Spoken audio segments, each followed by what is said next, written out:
ओम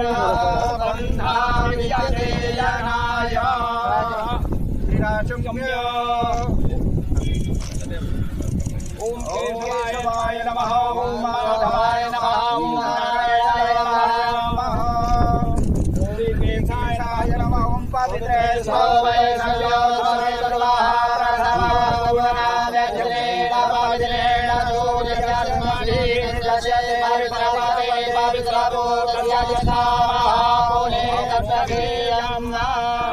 ओम भद्रं करणे भवतो। ओम पाद्योपाद्यं हस्तयोर्मुखे आचमनीयं सर्वाङ्गे स्नानं जलं समर्पयामि। सर्वोपचारार्थे गन्धाक्षतपुष्पाणि समर्पयामि। ओखधे प्रतिमादं पुष्पवते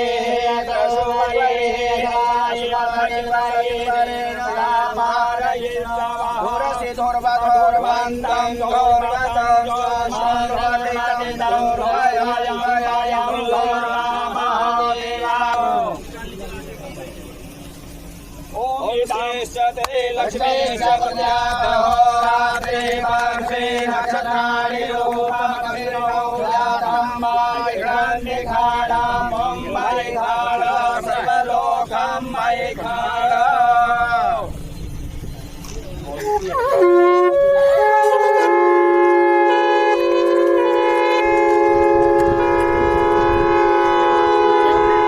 आज सभी अखबारों ने लगभग लिखा है 7,000 करोड़ का हाईवे है और कब बन जाना चाहिए था।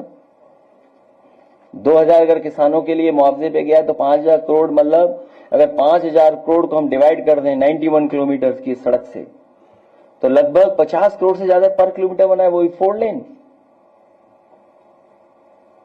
लेन हाईवे, वो एक्सप्रेसवे नहीं है। हमारे मुख्यमंत्री जी सड़क, 4 लेन और एक्सप्रेसवे में अंतर ही नहीं जानते हैं। और अगर अंतर जानते होते और कभी किताब उठा करके देख लेंगे इंडियन रोड कांग्रेस क्या कहती है। इंडियन रोड कांग्रेस के जो मानक हैं, क्या उन मानकों के तहत ये सड़क बनी है?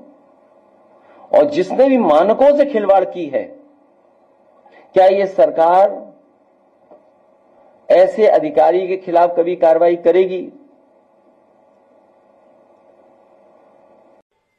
किसी गैर सिपाही वासी को यहां से सांसद बना करके भेजने का काम किया था तो भारतीय जनता पार्टी ने ही किया था, भारतीय जनता पार्टी की सरकार ने किया था।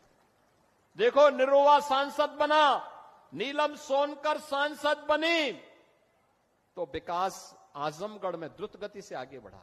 मुझे बताओ, आपने मुख्यमंत्री को यहां से चुनाव जिता के भेजा था, वो विश्वविद्यालय नहीं दे पाए, पूर्वांचल एक्सप्रेसवे नहीं दे पाए।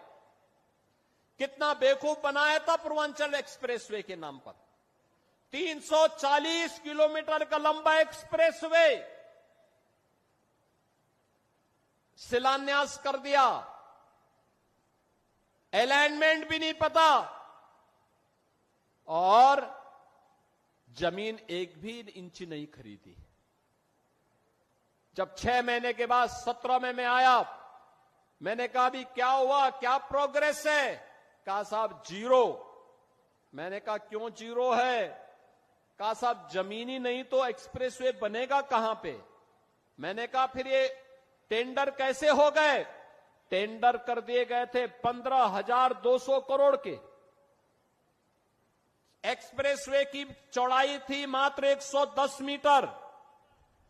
मैंने तब उस समय के जो नए सीओ बनाए गए थे यूपीडा के, सिवनीश अवस्थी जी से कहा, मैंने कहा अवस्थी जी ये काम करिए, यह 110 नहीं अब 120 मीटर चौड़ा होना चाहिए। बाई चांस हमें इस एक्सप्रेसवे के साथ जब हम high speed, semi high speed train का संचालन भी करेंगे तो उसके लिए हमें जमीन चाहिए होगी। तो एक साथ हम उसके साथ एक्सप्रेसवे के साथ उसको भी दौड़ा सकें। जमीन खरीदिए, इसको पुराने टेंडर को कैंसिल करिए और फिर इस कार्य को आगे बढ़ाइए। आप सोचिए वे 110 मीटर चौड़ा 2016 में 15,200 करोड़ रुपए में बना रहे थे। एक भी जमीन नहीं खरीदे, काम प्रारंभ ही नहीं वो कर पाए, टेंडर आवंटित कर दिए। हम लोग आए, हमने कैंसिल किया, जमीन खरीदना प्रारंभ किया और जमीन खरीदने के बाद जब हम लोगों ने टेंडर किए तो बहनों और भाइयों वही एक्सप्रेसवे 11,800 करोड़ रुपए में बना करके हमने समर्पित कर दिया आपको। ये 3,000 4,000 करोड़ रुपए की जो डकैती डाल रही थे, कौन डाल रहे थे? ये वही लोग हैं जो आज आपको गुमराह करने के लिए फिर से ईमानदारी का चेहरा दिखाने के लिए आपके पास आएंगे। तब तो इन्होंने पूर्वांचल एक्सप्रेसवे नहीं बनाया, महाराज सोहेलदेव के नाम पे विश्वविद्यालय नहीं बनाया, वे विकास नहीं करते थे, वे तो मुंबई की डी कंपनी को पालते थे, डी कंपनी को, दाऊद गिरोह को पालते थे, पार्टनरशिप करते थे, उनके साथ मिलकर के बंदर बांट करते थे, सुरक्षा में सेंध लगाते थे। कोई आतंकी वारदात होती थी, बदनाम आजमगढ़ होता था, पहचान का संकट मेरे इन नौजवानों के सामने आता था। आज तो ऐसा नहीं है। देश की सुरक्षा में सेंध कोई लगाएगा तो आजमगढ़ की पहचान पे संकट नहीं आएगा, बल्कि संकट पैदा करने वाले को पहले से ही जहन्नुम का टिकट दे दिया जाएगा कि जाओ भाई,